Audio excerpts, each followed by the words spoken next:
I want to tell you about a Tuesday afternoon in October. I was 65 years old. I had just retired 3 weeks earlier, actually.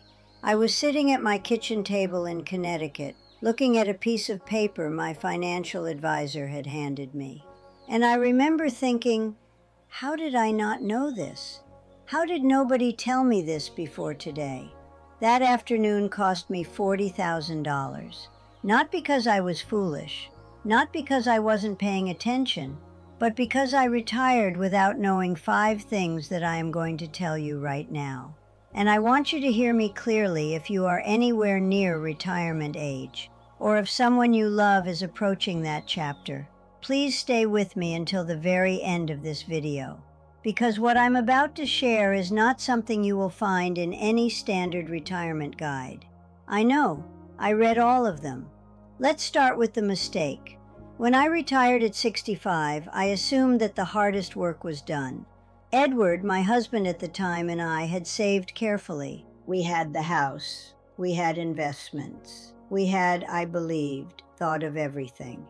What I had not thought of was what happens in the very first year of retirement, when your income stops but your expenses don't, and suddenly everything that felt stable begins to shift in ways you did not anticipate. The $40,000 went to 3 things I had not planned for. I won't go into every detail today, that is its own video, but I will say this. All 3 of those expenses could have been avoided or dramatically reduced if I had done just 5 things before I handed in my notice. So, here they are. The first thing, and this one I almost didn't include because it sounds almost too simple. Long-term care insurance. I know, you've heard of it.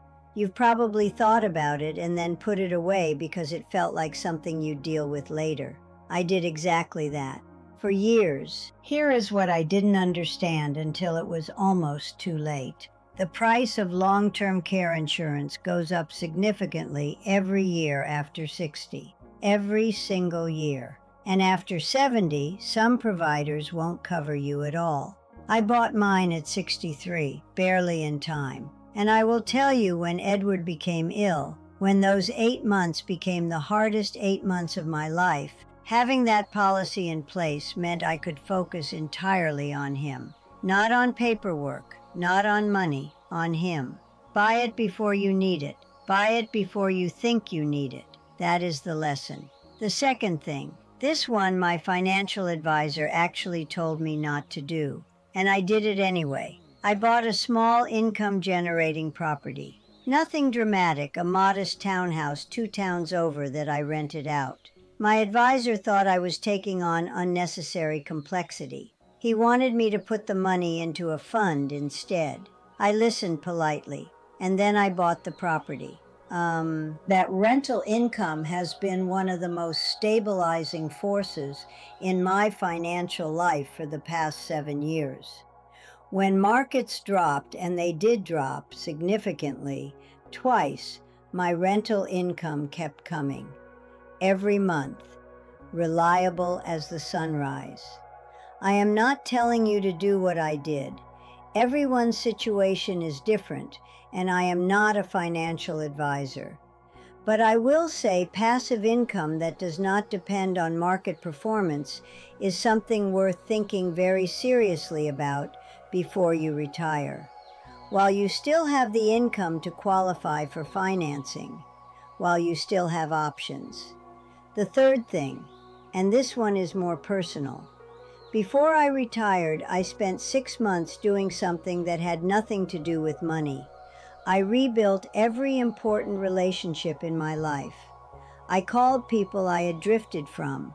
I repaired a rift with Caroline, my daughter, that had been quietly sitting between us for almost 2 years over something I won't go into here. I made the effort, deliberately and intentionally, to make sure that the people I would be spending my retirement years with actually wanted to spend them with me. Because here is what nobody tells you about retirement. The loneliness is real. I sit here in this beautiful house, and I have told you this before. I will keep telling you, loneliness does not care what your bank account looks like. It will find you regardless. The relationships you invest in before you retire become the texture of your daily life after. And if you wait until you're already lonely to start rebuilding them, it is so much harder. Invest in your people before you retire, actively, intentionally, with time and with presence. Now, I upload a video here every single day, not because I am trying to build a media empire at 72, but because these evenings are mine, and I have decided they are better shared. If you haven't yet, subscribe and come back tomorrow. I'll be here. I always am. The fourth thing, and this one, this is the one almost no one talks about. Before I retired, I spent time, real, dedicated time, learning what I actually wanted my days to look like. That sounds almost laughably simple. Of course you know what you want, Victoria. You've been dreaming of retirement for years. No, you haven't. You've been dreaming of not working. That is a very different thing. I see it so often. Women who spent 30, 40 years building careers, raising families, moving through life at tremendous speed. And then retirement comes and the speed stops, and they look around and realize they have no idea who they are without the momentum. I spent 6 months before I retired, quietly, privately, with a journal and a lot of tea, asking myself what I actually wanted. Not what my children wanted for me, not what looked good from the outside, what I wanted. I wanted to learn things I had never had time to learn. I wanted to travel alone, which I had never done. I wanted mornings that belonged entirely to me. Knowing that before I retired meant that when the day came, I stepped into it. I didn't fall into it. There is an enormous difference. Figure out who you are going to be in retirement before retirement arrives. Do not leave that question unanswered. And the fifth thing, this one is financial again. And it is the one I wish someone had sat me down and explained very clearly when I was 55. Healthcare costs. Not health insurance, not Medicare. Healthcare costs, the gap between what insurance covers and what you actually pay. In the first 3 years of my retirement, I spent more on healthcare than in the previous 10 years combined. Not because I was seriously ill, just because aging has costs. Dental work, vision, medications that suddenly appear on the list, specialist visits that add up before you notice. I had not budgeted for this properly. Most people don't. Most financial plans I have ever seen dramatically underestimate this number. Before you retire, sit down with a very honest piece of paper and estimate what your actual healthcare costs might be. Not the insurance premium, the out-of-pocket reality. Then add 30% to whatever number you land on. You may not need it, and if you don't, wonderful.